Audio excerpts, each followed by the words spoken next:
lovely Year 11s. We are going to try and go through the whole of Edexcel Paper 2 SuperPowers in the next 30 minutes. So timer on. We're going to make a start from now. So the Cold War, first thing we need to know about the Cold War is there's lots and lots of stuff, lots and lots of things to remember. But when you're doing your revision and you're trying to recall key points, the things to really remember are what are consequences of events and do events increase or decrease tension. So the first unit is this one, the origins of the Cold War.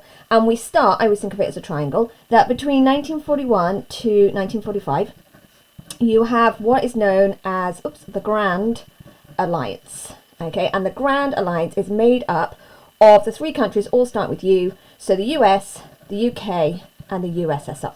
Okay, these are the Western allies during World War II. And as the war is coming to an end, they hold 3 conferences to try and see if they can, what they're going to do after the war. So the first one is held in Tehran in 1943. The war is still a long way away from being finished by this point. The second one is held at Yalta in 1945. This is February of 1945. And the big questions that are being decided are what's going to happen to Germany? Is Germany going to be divided? And then what is going to happen to Poland's borders? Obviously a major trigger for the cause of World War II. And what's going to happen to Poland's borders is really debated. Russia is desperate to take control of some of this territory. The final one is then held in Potsdam in July 1945, and by this point World War II with Germany has come to an end. So the big issues are that Germany will be divided and that Berlin will also be divided. The UN is going to be created to try and avoid war in the future, and the USSR will agree to join the war with Japan. And finally, Eastern Europe remains a massive issue. Okay, Eastern Europe and what's going to happen with the countries there remain a huge problem. And unsurprisingly, a consequence of this, these debates and this alliance is you get the creation of what becomes known as the satellite states. So the creation of the satellite states. And the satellite states are the ones that are behind what famously Churchill will call the Iron Curtain. Okay, so to give you some examples, this is East Germany. It is Bulgaria, and it is Czechoslovakia, okay, along with all the others like Albania, Romania, Hungary, etc. Now, this seems to be a bit of a kind of it's something Russia has just achieved, and the Allies aren't prepared to risk war, but they're not prepared for the communists to spread any further. So as you start moving into 1947, you start to see growing problems in Greece. As the communists are becoming more and more powerful, there is fears that if Greece falls to the communists, then you're going to see France fall into the communists, Italy fall into the communists. So the Americans decide at this point they will need to act. And they do 2 things. The first thing that they do is known as the Truman Doctrine, after the American president, President Truman. And the Truman Doctrine is an announcement. All of the doctrines that we'll look at in this unit are announcements. And this announcement in 1947 is the USA will support countries who are resisting communism.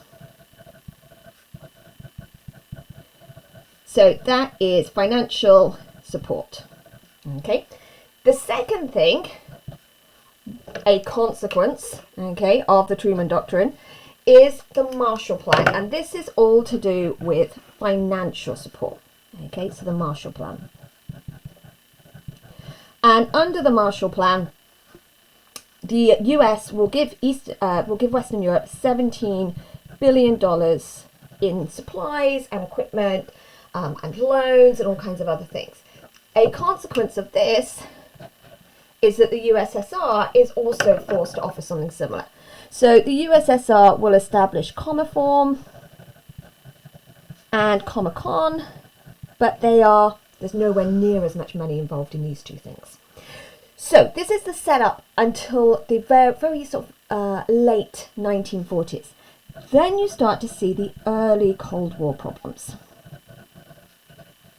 The first one of which, unsurprisingly, happens in Germany, where a lot of the tensions around the Cold War really develop. The first big problem that we see is the Berlin airlift, and this takes place in 1949. So the Berlin airlift, which lasts, between 1948 to 9. Okay, it's 1948. It starts because Stalin is angry, and Stalin is angry about the fact that the Allies have formed Bisonia in their section of Germany. So it's not a 4-part split anymore, which was the original idea. It is a 2-part split. Russia on one side, everyone else on the other. So this Bisonia is an allied, meaning America, France and Britain, an allied economic unit. So in response, what Stalin does is Stalin shuts access to West Berlin. Remember, Berlin is deep inside eastern Germany, deep inside the Russian area of control, and West Berlin is particularly vulnerable. So he doesn't allow in any supplies via road, rail or canal, but he can't control the skies. And as a result, what happens is the Allies plan an airlift. In total, 275,000 flights are carried out over the next 10 months or so. They actually use German former Luftwaffe pilots and air ground crew to help turn the planes around so fast. It's a huge achievement. And as a result, Stalin is forced to back down. Okay, so as I should have probably done that in green, sorry. As a result, Stalin backs down. And the following year, 1949, you get the division of Germany. Okay, so you get the FDR, which is West Germany, and you get the GDR. The other thing that you also see is NATO. And NATO is a final consequence of the Berlin airlift. And what's been made really apparent is that as the Cold War is developing, you are going to see military defensive alliances. And this is what NATO is. It's a military defense alliance. It's not supposed to be aggressive. Invasion of one is an invasion on all. All of them will defend each other. But obviously the consequence of NATO is obviously that it leads to Russia doing its own version. And this becomes known as the Warsaw Pact. It is made up of the countries behind the Iron Curtain. Okay, remember our countries: East Germany, Bulgaria, Czechoslovakia, Hungary, Albania, Romania. All of them do a similar idea. And the Warsaw Pact is formed in 1955. You also see huge amounts of growing competition between both sides. So you see this first of all through space, okay, where initially you see a lot of success from the Russians. So you have Sputnik in 1957, okay, which is obviously the first orbiting object that's put into space. 1961, you have Yuri Gagarin, who actually is the first person into space, and this will lead to NASA being established by the USA, so that by 1969 you have the Americans with the first man on the moon. The other thing that they're in competition over is weapons. Initially, the thing that they are challenging, debating, arguing over is the A-bomb. But by 1949, Russia has exploded the A-bomb. This is one of the things that changes the balance of power in 1945. Between Yalta and Potsdam, the Americans have exploded their first bomb. And by 1956, both sides have a hydrogen bomb or a H-bomb, which is far more deadly than even a normal atomic bomb is. All of this stuff, though, is really expensive. And the more you build these kinds of things, the more you're expecting there to be problems. The final thing in this early period is known as the Hungarian Uprising. Now, the Hungarian Uprising and Prague Spring are really similar. Just different names, but very similar events. So what happens to start it off is the leader of Hungary, known as Nagy, he actually wants to see reform. Okay? So he wanted to see change and reform. This panics the Russians. And in consequence, in October 1956, the Russians send in troops and tanks. They send in 4,000 tanks and an estimated 200,000 troops. And they brutally crush this rebellion. As a consequence, you see Nagy being killed, he is actually hanged. You have 20,000 Hungarians die, and you also have 200,000 fleeing Hungary. So that is our first unit, the origins of the Cold War. The second unit is known as the crises of the Cold War, and there are three big crises, and this is also a really useful one to focus on because it's likely that something will come up around one of these. So this is the crises of the Cold War. Now I'm going to lay this one out slightly differently because I want to remind you that you also have a narrative question on this paper, and narrative questions require you to have a beginning, a middle and an end. Okay, so we're going to lay it out in that order. Okay, so beginning, a middle and an end. So the first big event is the Berlin Wall. So this is our wall. Okay, and if we think about our beginning event, the Berlin Wall is built because so many refugees are fleeing east to West Germany. Estimated that between 1949 to 1961, about 4 million leave. And they can no longer absorb this kind of loss. So by 1961, a decision is taken to build the wall. And this is the middle part of the story. So August 13th, in virtually total secrecy, the wall is constructed. Initially, a fairly simple wall, but over time becomes much more complicated. So the wall was constructed. By the end, it will have searchlights and watchtowers and dogs and kill zones and mines and all kinds of things. It's a really complex structure. There is little reaction from the Americans because the whole thing is built in East Germany, so there's really nothing they can do. There is, though, a tank standoff at Checkpoint Charlie, which does become one of the most famous points of the whole war. It's one of the crossing points. It's one of the most famous ones. As a consequence, also as an end, okay, so remember we're always thinking about consequences, as an end of this, you see the permanent division of Germany. And the Cold War becomes, the Berlin Wall becomes a really iconic image of the Cold War. To some extent, the USA is humiliated because it can't do very much about it, although some historians do argue that actually maybe Kennedy wasn't that worried because it reduced it as a problem. And there were also hundreds of escape attempts, some of them really ingenious, but if you failed, then you would see a prison sentence. The second big crisis of the Cold War is the Cuban Missile Crisis, possibly one of the most famous events of this whole period. So the Cuban Missile Crisis.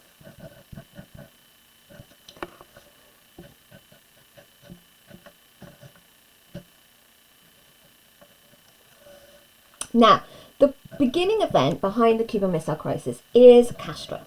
And Fidel Castro seized power in Cuba in 1959. He was very disliked by the Americans, so the Americans were angry. They worried about him, they worried about his socialist nature. Cuba is very close to the Americans. All of these sorts of things caused an issue. And so when Kennedy first took power in 1961, he carried out the Bay of Pigs, which was an attempt to get rid of Castro. It was an invasion by anti-Cuban exiles, some backing by the CIA, but the whole thing was a failure. And this embarrassed and humiliated the Americans. They set about what became known as Operation Mongoose, which was hundreds of attempts to try and assassinate Castro. None of them worked. The middle part of the story is when Khrushchev, the Russian leader at this point, decides to put missiles on Cuba. So in 1962, Khrushchev gets the agreement from Castro that they can place missiles in Cuba. And these missiles are spotted by a U-2 plane. So U-2 planes fly super high, take lots of images. They spot the building that is taking place. And this leads to what becomes known as the October Crisis. Okay, around about 13 days in October when the world holds its breath because they fear nuclear war will break out. JFK's solution, or Kennedy's solution, was to quarantine Cuba. Quarantine was used rather than an embargo or anything like that, but this was still a potentially aggressive effort. But the idea was they would stop any missiles from getting to Cuba, and eventually it worked. The USSR backed down. Khrushchev was forced to back down. Now, the consequences of this event, or what happened at the end, America had made a secret deal. Okay, so the USA had agreed to remove missiles from Turkey, but this bit was a secret, so they didn't actually publicly announce it. And as a consequence of this, Khrushchev ends up looking a lot weaker and Kennedy ends up looking a lot more powerful. They also have a hotline, and this is a telephone link directly between Moscow and Washington. To stop kind of uncertainty and question marks, you could just literally pick up the phone and speak directly to your kind of opponent in the other country. And the third thing it led to was treaties. Multiple treaties were signed in this aftermath period, including, for example, the Test Ban Treaty, which was signed in 1963. Then the final crisis of this period of time is known as Prague Spring. Now, this is the one that is very, very, very similar to the Hungarian uprising. Okay, it's similar but different. This happens in 1968. Now, the beginning event of this is this time the Czech leader, who is called Dubček. Dubček wanted to reform Czechoslovakia, and these become known as the Spring Reform. So he wanted to introduce some democracy, he wanted to introduce some freedom of movement, he wanted to reduce the power of the communists, and this is what terrifies Russia. And so the USSR fears that Czechoslovakia wants independence, and if they give Czechoslovakia independence, then perhaps everybody else will want independence as well. And as a consequence, they invade. So this leads to invasion in August 1968. As a consequence, Dubček is removed, but unlike Nagy, he's not executed. Okay, but Dubček was removed from power and replaced by somebody who the Russians considered to be more trustworthy. The Czech Communist Party was purged. The USA was critical, but really couldn't do much else. Czechoslovakia was a long way away, but limited, so there wasn't much they could do to help them. And then the third thing is you get the Brezhnev Doctrine. Okay. Now, in the same way as the Truman Doctrine, the Brezhnev Doctrine is a statement, and this statement is the USSR has the right to intervene in countries behind the Iron Curtain. Okay, has the right to intervene in the satellite states, and those are the three crises. Okay, so remember this approach of beginning event, middle event, and end event. If you get a narrative question, these are the sorts of things they want you to be doing. The final part of the Cold War is the end of the Cold War, and this takes sort of three key paths. Okay, so the end of the Cold War.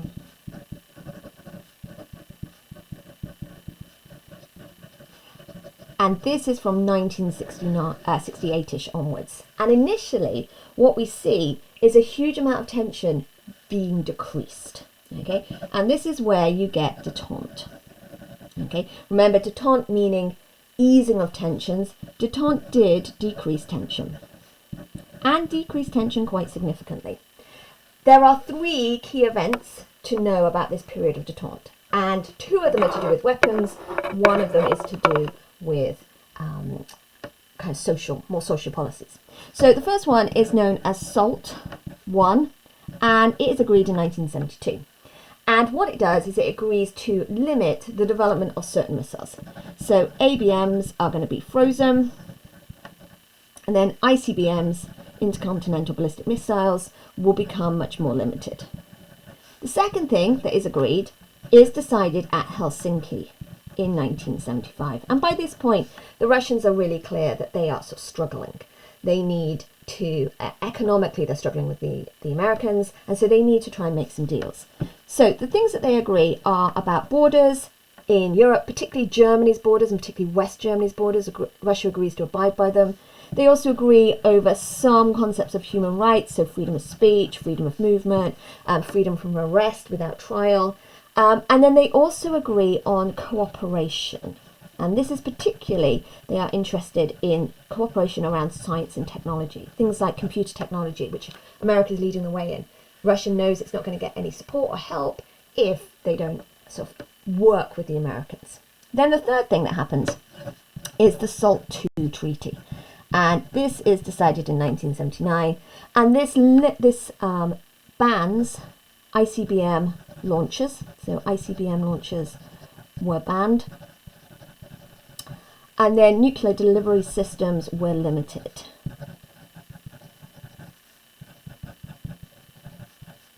Now, the problem with this is it never actually becomes law. And it never becomes law because a consequence of SALT, or just as SALT has been signed, what starts to happen is you get the war in Afghanistan. Okay, and so the war that breaks out in Afghanistan effectively stops this period of détente and easing of tension. Because in Afghanistan in 1978, a communist party called the PDPA had seized power. And they had been supported by the Russians. And Russia will send in actual troops. The Americans will send in money and support, and they will support the Mujahideen, the other side. But the Russians are sending in actual troops. And this drags them into a war that eventually they have to acknowledge that they can't win. And a consequence of the war in Afghanistan is that the USSR is defeated and humiliated. They can't afford to keep this war going. They're already economically unstable, and this has made the situation much worse. You also get the Carter Doctrine. This is the American president this time. The American president saying that America has the right to intervene in the Middle East in order to control oil. And then you also have the issues around the Moscow Olympics, which the US will boycott. And they will form their own called the Liberty Bell with about 61 other countries who join them. And so this is a big sudden shift, and this is what is called sometimes the Second Cold War. So everything having been eased, the war in Afghanistan makes things a lot worse. And this is exacerbated by a new American president who is called Reagan. And Reagan will take power in the very beginning of the 1980s, and he is a traditional Cold War warrior. He refers to the Russians as the evil empire. He also promotes a new idea called Star Wars, which is basically, SDI is its official name, but it's basically a missile system that can shoot down enemy nuclear weapons flying in through space. So America would no longer be vulnerable. It would totally change the balance of the Cold War. However, even with all of this rising tension, this suddenly is shifted again because you get a new Russian president. And Gorbachev in 1985 will take power. So Gorbachev in 1985 will take power, and he has this idea of new thinking. And his new thinking is perestroika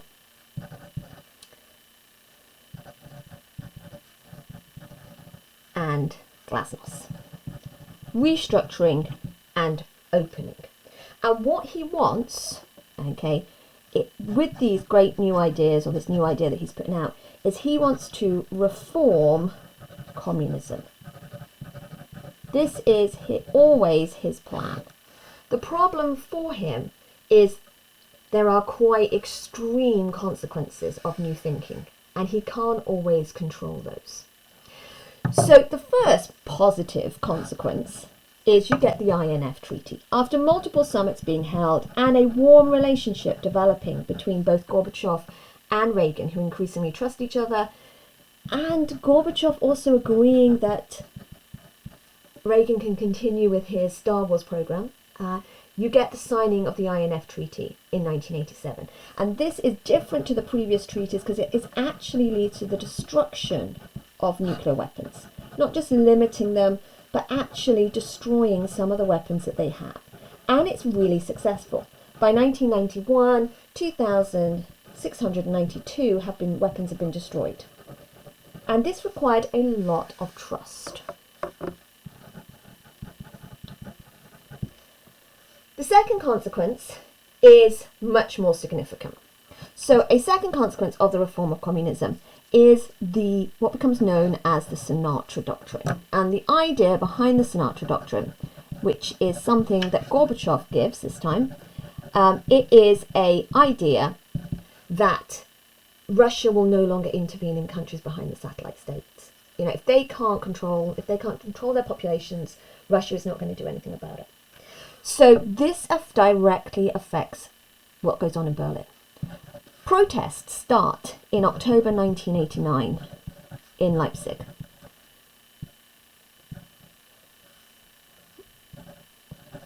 And these protests soon spread to Berlin, East Berlin, where you have 1 million people protesting by the November.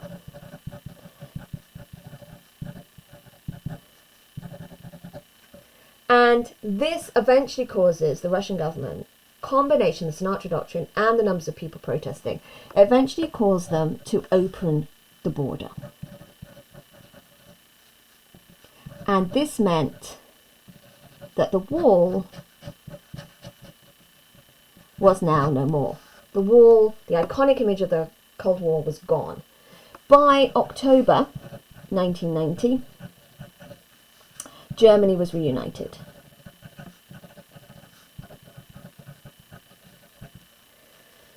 But sometimes in focusing on the wall so much, we forget that actually things have been changing before this. And actually in 1988 in Poland, there had been Solidarity, a trade union, that had forced the government there to acknowledge democratic elections. And a combination of what was going on in Poland and what was happening in Berlin leads to the whole thing spreading across Eastern Europe. And throughout the next few weeks, all of the satellite states are able to gain their freedom. And over the next year, they all undergo free elections. But this is not good news necessarily for Gorbachev. What ends up happening is you get the dissolution of the Warsaw Pact. So by 1991, the Warsaw Pact had been dissolved. By August 1991, there was actually a coup against Gorbachev carried out by a group known as the Gang of Eight. And although Gorbachev is able to wrestle control back, it's really too late. And so by December 1991, Gorbachev has had to resign, and the USSR has been dissolved. All of the countries have their independence and their freedom. And so although Gorbachev had done so much to help countries and the Cold War come to an end, it ended with his own fall from power. So that is, according to my timer, let's see how far we've got, 28 minutes, just in time. Good luck for your exam. Thank you for watching.